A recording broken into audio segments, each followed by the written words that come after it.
ये डेकिन कंपनी का इन्वर्टर है। इसमें कुछ इस तरीके का फॉल्ट आ रहा है। इस फॉल्ट को कैसे रीड आउट करें, चलिए आज की इस वीडियो में देखते हैं और आपको बताते हैं कि इसे कैसे चेक करें। फॉल्ट को चेक करने के लिए सबसे पहले रिमोट में यहाँ पर नीचे साइड में आए तो नीचे साइड में देखेंगे यहाँ पर लिखा हुआ है कैंसिल, यानी ये ऑफ़ है और ये ऑन है, दोनों के बीच में एक बटन है कैंसिल।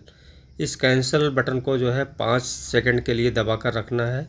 इसे जैसे आप 5 सेकंड के लिए दबा कर रखते हैं, यानी दबाकर जब आप रखेंगे तो इसका ये जो सेंसर वाला है, ये जहाँ पे इन्वर्टर एसी जो हमारा है डेकिन का, वहाँ जहाँ ग्रीन एलईडी जल रही है वहाँ पे जो है ये उसी साइड में करके रखना है, ऊपर साइड में, और इसे 5 सेकंड के लिए दबाना है। दबा के रखिए और जैसे ही यहाँ पे 00 लिखा आ जाए, जैसे इस बटन को छोड़ दें। छोड़ने के बाद अब आपको काम करना है ये कि जैसे ये यहाँ पे 00 आया, अब फिर आप जो है इसको एक बार आप प्रेस करें कैंसिल के बटन को। जब प्रेस करेंगे तो यहाँ पे नेक्स्ट जो है एरर कोड आ जाएगा। ऐसे ऐसे जितने भी एरर कोड होंगे वहाँ पर दिखाई देने लगेगा।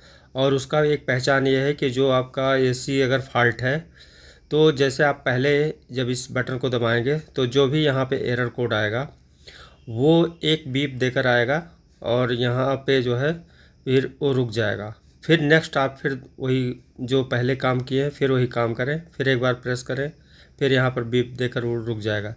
जिस टाइम ये यहाँ पे लॉन्ग बीप दे, 2 बार बीप दे, उसी समय यहाँ पे जो एरर दिखा रहा है, जो भी एरर दिखाए, जैसे E1 या E5 जो भी हो, तो उसी के अनुसार हम एरर कोड को रीड आउट करते हैं।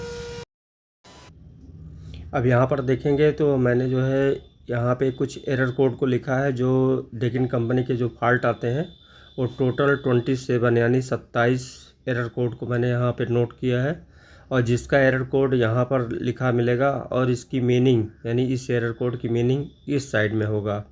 तो यहाँ पर देखिए हमने इसको लिख भी दिया है, और नीचे सबसे यानी जो नेक्स्ट के जगह पे हमको कैंसिल बटन को बार बार प्रेस करते हुए 27 ऑप्शन को चुनना है। ऑप्शन में कोई भी जहाँ पे आपका फॉल्ट का एरर कोड शो कर जाए रिमोट पे, वहीं पे आप रुक जाएं, और रुक के जैसे यहाँ पे 0 अगर दिखेगा तो नॉर्मल यानी कोई भी फॉल्ट नहीं है। अगर यूए है तो यहाँ पे indoor outdoor unit combination fault, और जैसे U0 तो ये रेफ्रिजरेशन स्टोरेज का फॉल्ट है। तो इसी तरीके से हमारा ये जितने कोड हैं U4 A1 A5, अभी हम आपको पूरा दिखाते हैं। अब यहाँ पर देखें हमने जो है 27 यानी 27 एरर कोड जो नोट किए हैं यहाँ तक टोटल है। अब यहाँ पे हमने जो है एक काम और किया है कि जैसे ऊपर से देखेंगे जो 0 से और U4 तक ये सिस्टम का फॉल्ट शो करेगा। अगर ये फॉल्ट आएगा यानी ये इंडिकेट करेगा तो फिर इसके बाद अगर A1 से C9 तक है तो ये इंडोर का फॉल्ट है। इंडोर मतलब जो आपके रूम में लगा ये जो इन्वर्टर एसी है डेकिन का, उसमें अगर आपका ये रिमोट पे जो इंडिकेशन आ रहा है E1 से और P4 तक है तो ये आउटडोर यूनिट मतलब जो बाहर साइड में लगे होते हैं छत के ऊपर या कमरे के आउटसाइड में, वहाँ का ये फॉल्ट है। तो ये हमने 3 सेक्शन में इसे डिवाइड करके दिखाया है, और इसके अनुसार आप जो है फॉल्ट को रीड आउट कर सकते हैं। अब इसमें देखिए अगर आपके रिमोट पे C9 अगर शो हो रहा है तो यहाँ पर देखिए ये इंडोर यूनिट यानी जो आपके रूम में एसी लगा है उसमें फॉल्ट है। फॉल्ट क्या है, यहाँ पर देखेंगे सक्शन एयर टेम्परेचर सेंसर, ठीक है, ये एक एयर टेम्परेचर सेंसर लगा होता है, उससे रिलेटेड फॉल्ट है ये।